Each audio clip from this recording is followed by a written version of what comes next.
Hey, what's happening YouTube? Rod J back again to take a look at another beer. Thanks for swinging by to check out another video. Going to take a look at one from out of Chicago again. This is going to be another one from Goose Island. This is their 10 Hills Pale Ale. So this one actually comes in at an ABV of 6.2% and 48 IBU.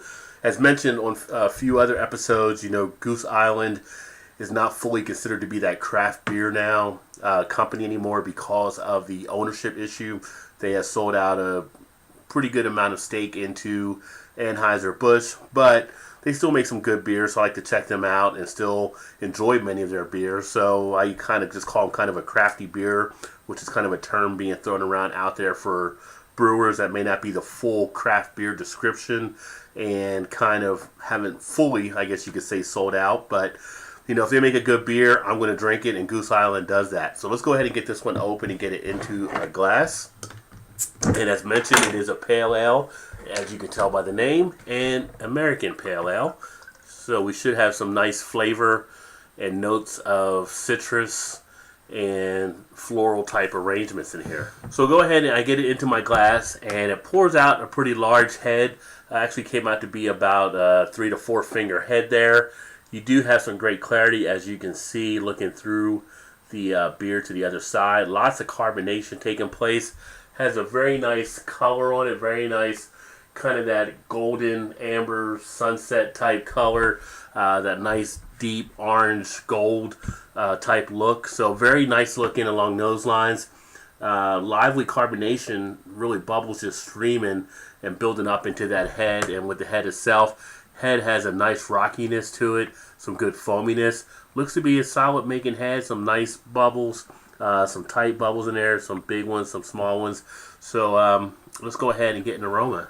And like a lot of the pale ales out there, you know, as mentioned, you do get those notes of citrus coming out. You do get that nice sense of the floral of the hops that were used here. You do get some quality in there of some dankness from the hops. It's not a great smell coming out as far as climbing right out of the glass. You do have to really take in a nice inhalation to really get those flavors, but as far as the flavors that you do receive, they are nice along those lines. I do get that sense of something like, say, a grapefruit, sense of an orange notes in there, kind of that tropical type presence you always kind of look for in an American pale ale. As far as the taste, big bitterness to the front of the tongue, a nice opening of the flavor into the mouth. You really pick up a sense of the hops that they use for the flavor in there.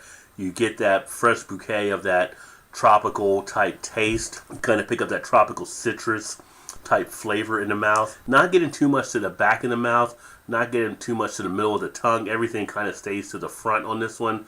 Do have a big dose, as I mentioned, of that initial bitterness. Not much on the back end of it though. The texture is pretty dry on this one. Not too much astringency on the back end. Would like to see the flavors maybe get around a little bit more in the mouth than they actually do. This one does not really bring anything else out of the initial state of what you first taste, and then it really just goes down from there. Let's get a slight bit of action up into the cheek area. But as far as an American Pale Ale, it's got the qualities, but it's not matching up as strongly. I get a little bit of kind of an alcoholic taste on the back end, a little bit of a slight metallic taste on the back end as well. Not really anything too off-putting, but you almost have that kind of presence that you almost have to feel that this one is one that might be influenced by maybe kind of that macro beer type thing. It's not as much of a craft as I like with some of the other ones from Goose Island. Not a bad beer, but not what I would like to expect to drink. I think all in all with this one, it's okay. You can see there some of the lacing taking place on the appearance. To give this one actually a rating, I'm going to actually take a look at this one being probably around I'm going to say a B minus level. So for me, that would be a 3.25 out of 5. It's one I can definitely drink and not really complain about. I think it's got enough of a quality there. But versus some of the other pale ales that you're getting out there in the craft beer marketplace, I just don't see this one actually being one that can really do much of a contention against them, which is maybe why you only see it kind of in some of their variety packs. To stand alone, I don't know how much they're actually selling of this one, but it's not something I've seen a lot out there versus some of their other beers. But there you have it. And again, with it having that kind of that influence, you have that lot of that clarity there, which you get in a lot of the Goose Island beers. All in all, not bad, but not one I would probably hunt down. But if you've had it before, let me know. Put some comments in the comment section. Again, this is Goose Island, 10 Hills. They're pale ale. I'd like to see what you may have thought about this one if you did enjoy it yourself. Well, with that being said, I appreciate you swinging by. Check out another video. But just remember to keep drinking good craft beers. And look forward to seeing you on the next video. Cheers.